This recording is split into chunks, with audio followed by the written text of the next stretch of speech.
చేస్తున్న పార్టీ ఇది కూడా మొత్తం మనమే ఇస్తాం. కార్యకర్త అయినా ఎమ్మెల్యే అయినా అందరూ ఎవరైనా ఒకటే ధైర్యం వాళ్ళకి జర అందరూ అండకుండా మనకు కూడా నేను చూసుకుంటుందా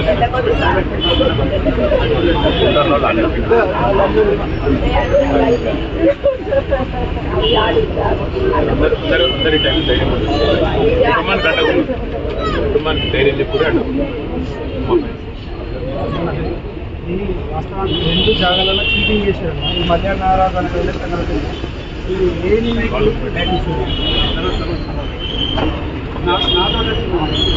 అలాగే జీవితంలో అపజయాలు జయాలు ఇవన్నీ కూడా అత్యంత సహజమైన విషయం. ఏమంటే ఇవాళ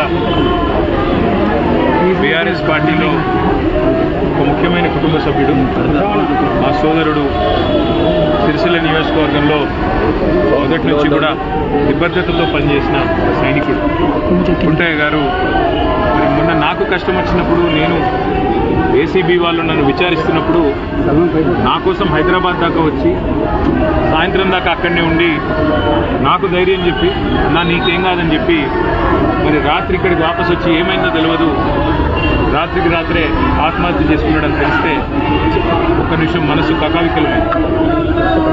వారి కుటుంబాన్ని ఈరోజు కలిసిన తర్వాత నిజంగా కూడా బయట రాజకీయ నాయకులు అంటే ఏదేదో ఊహించుకుంటారు, కానీ బయటికి ఇంత గంభీరంగా కనబడ్డా లోపల దుఃఖాన్ని దాచుకొని లోపల కష్టాన్ని కూడా అదిమి పెట్టుకొని ఒకవైపు ప్రజల కోసం పనిచేస్తూ మరొక వైపు తమ కుటుంబాన్ని కూడా కాపాడుకునే క్రమంలో ఒక ఒత్తిడికి లోనై మా సోదరుడు దురదృష్టవశాత్తు ఆత్మహత్య ప్రయత్నం చేయడం జరిగింది. తెలవంగానే నేను మా మండల పార్టీ అధ్యక్షులు గజబింకర్ రాజన్న గారికి, మా జిల్లా పార్టీ అధ్యక్షులు తోటాగయ్య గారికి ఫోన్ చేసి అర్జెంటుగా అత్యవసరంగా అవసరమైతే హైదరాబాద్ షిఫ్ట్ చేస్తారా, లేకపోతే ఎల్లారెడ్డిపేటలో ఉండే మన అశ్విని హాస్పిటల్ తీసుకుపోయి ఎందుకంటే అక్కడ పాయిజన్ కేసులు ఎఫెక్టివ్గా ట్రీట్మెంట్ ఇస్తారని తెలుసు, మీరు వెంటనే తీసుకుపోండి అంటే వాళ్ళు కూడా పాపం శాయశక్తుల ప్రయత్నం చేసింది.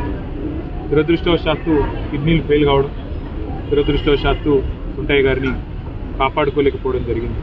కానీ ఆ కుటుంబానికి అన్ని రకాలుగా ఆ ఇద్దరు పిల్లల చదువులు, వారి పెళ్ళిళ్ళు, ఆ ఇద్దరు పిల్లలు వారితో పాటు వారికి ఉండే ఇతర సమస్యలు అన్నింటినీ కూడా నేను చూసుకుంటానని చెప్పి వారి కుటుంబానికి నేను మాట ఇచ్చిన.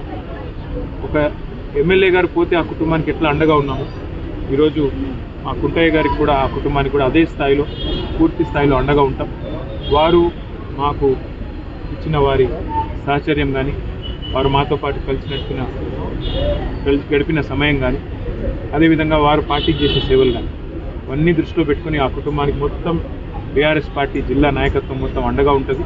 పూర్తి స్థాయిలో ఆ కుటుంబాన్ని ఆదుకుంటాం, పూర్తి స్థాయిలో ఆ కుటుంబాన్ని కాపాడుకుంటామని చెప్పి తెలియజేస్తూ అధికారులను కూడా నేను కోరుతా ఉన్నాను. ఇవాళ పోలీస్ స్టేషన్లు సెటిల్మెంట్లు అడ్డాలుగా మారిపోయాయి.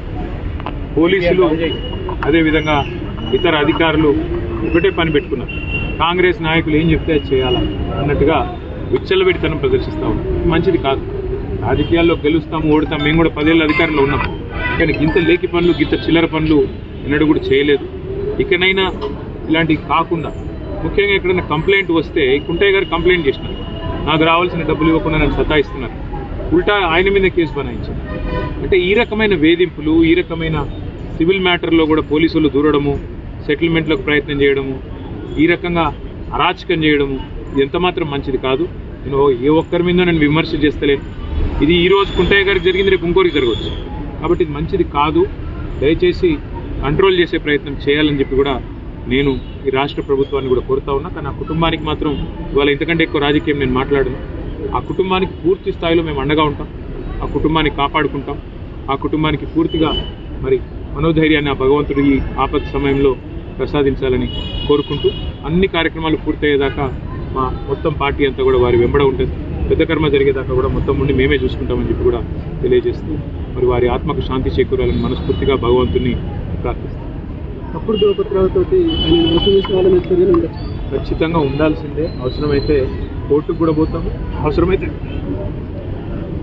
ఉన్నతాధికారుల దృష్టికి కూడా తీసుకొని పోయి తప్పకుండా ఈ విషయంలో పోరాటాన్ని మాత్రం కొనసాగిస్తున్నాం. కుంటయ్య గారికి ఏ విషయంలో అయితే ఆయనకు అంత శోభ కలిగిందో ఆ విషయంలో న్యాయం జరిగేదాకా ఆ కుటుంబాన్ని కూడా